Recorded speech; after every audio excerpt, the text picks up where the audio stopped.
1/3 of UOW students use the Free Gong shuttle, and the development of a paid bus route from Albion Park to Wollongong is imminent. I spoke with cabbies about the impact on their jobs following their protest in March. Malden Dumbarton latest. The feasibility study's results are due in only months. I'll track the study's progress, look at what's in store following the study, and see if the line will ever be built, now almost 3 decades after it was initially promised. UOW's Transport Survey has just been released. I spoke with students about how they got to uni on a daily basis via their chosen transport option, and to see what other alternatives were available to them. Hello, I'm Josh Mathews and welcome to this Illawarra Transport Special, where I'll bring you the very latest on the current transport situation in the region.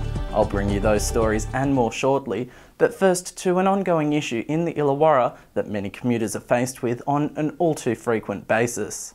Another day, another dollar that's spent on road carnage statewide. Another day commuters are faced with traffic chaos. Every year, 50,000 accidents are recorded on average across the state. Drive to Survive Managing Director Ian Luff says driving is one of the most basic things we do, accelerating, braking and changing direction. But, as he explains, drivers aren't as prepared as they should be when they hop behind the wheel of a car.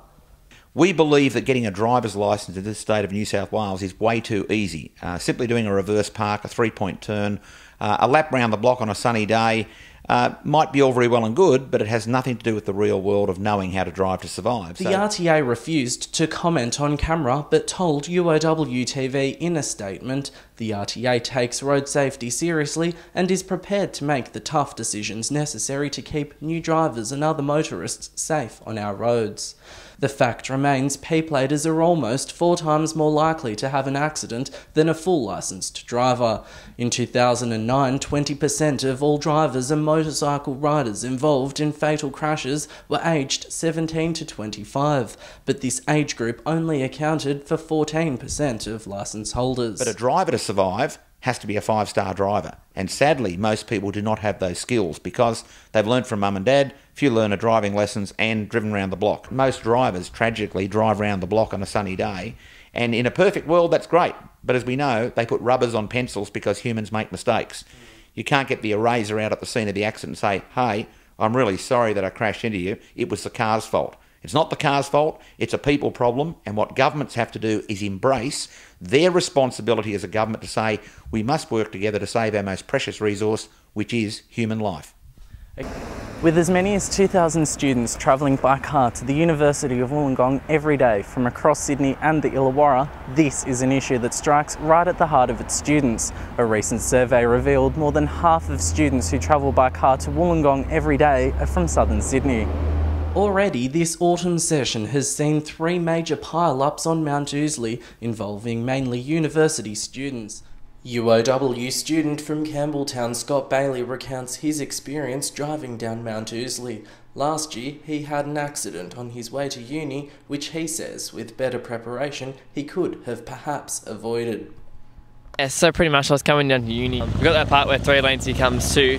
The truck's obviously merged across in front of me at the last second, and it's meant that I really had nowhere to go. I checked there was a spot on my right hand lane.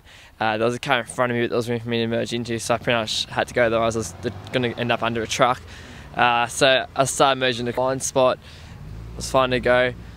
I started going, the truck spot my vision. A few cars down just stopped, slammed the brakes on. So that car there slammed the brakes on, and I was just left with nowhere to go. Truck, car, what do you hit a car? I mean, I've driven Mount Ousley a lot, that area a lot, and I think there's no doubt I probably understand it pretty well. I think the difference more in my case is maybe defensive driving, because I wasn't thinking. I should have already been in that right hand lane anticipating a truck to come over. So it's about anticipation, and I think in a lot of ways a defensive driving course would probably do that.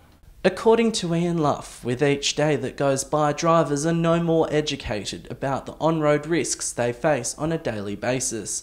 Numerous band-aid options have been introduced by the consecutive New South Wales governments over the past few years, in conjunction with the RTA and other motoring groups, in a bid to reduce the number of P-plate fatalities.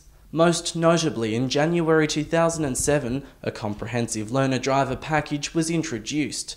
With it came an increase to the number of compulsory learner-driver hours from 50 to 120. These changes also brought into effect a one-passenger restriction for P1 drivers past 11 p.m.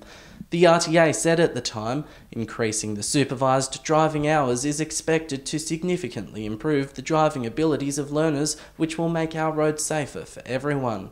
When I got my Ps, it was the 15-minute test, and to say the least, I mean, it was pretty much you get there, you get in the car, and, you do a 3-point turn, reverse park, and you drive back to the RCA and you're done. And they say, hey, have a licence. And I'm not going to lie, like, I studied pretty much for that exam, so I made sure I could do those 3 things.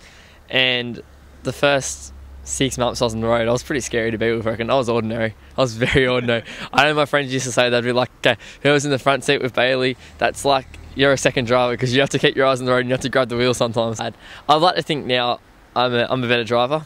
But that's that extra 6 months, and I only did 50 hours, so that's the extra, say, 100 odd hours that people are doing now. But 2009 saw the first annual increase in fatalities after 6 consecutive decreases. A 21% increase in the number of fatalities was recorded, with 79 more people having died on our roads compared to 2008.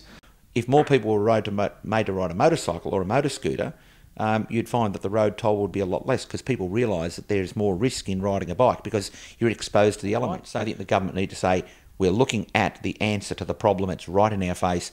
Make it a lot more stringent. Make it competency-based. People have to develop a skill and prove that skill. If that means doing more hours or doing an advanced defensive driving course. In only February this year, reforms were made by the former Keneally government to make the completion of learner-driver hours fairer, announcing the reduction of compulsory logbook hours from 120 to 100.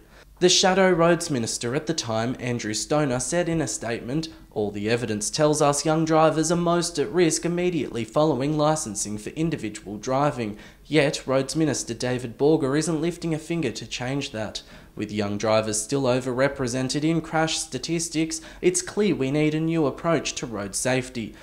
Now Roads Minister himself, following the March state election, Mr Stoner is expected to lift his finger and introduce his promised skills training course for learners. To be optional in its initial stage, the Safer Drivers course will be completed over 1 day, and learner drivers who complete the course will receive a 20-hour reduction in the number of compulsory learner logbook hours. But many have called for driver education to start in schools.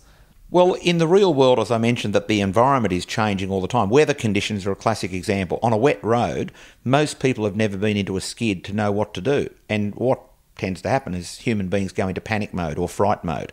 The brain shuts down, people freeze. First thing they do is they shut their eyes, hope the problem might go away.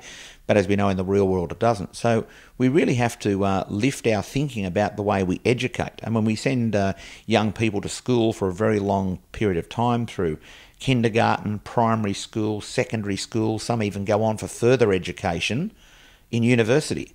So it makes you wonder why we haven't got driver education as a subject in our schools. When in fact we know in the real world from what we've done over many, many, many years that competency is something that has to be practiced, not just driving down on a freeway with your L plates on at a maximum speed of 80 k's with the automatic in D for Dream. So governments need to realistically look at the system and think, well, okay, it's a starting point, but we need to have a starting point before that starting point, which starts in schools. They do it in America, they do it overseas in Europe. Driver education is a life-saving subject. You're not prepared for roads such as Mathews or other roads, and yeah, that can definitely be dangerous. And that is unfortunately all we have time for, but for more of my other advertised stories, check them out on my blog. The link on your screen below. I am Josh Mathews. Thank you all very much for your company. Goodbye.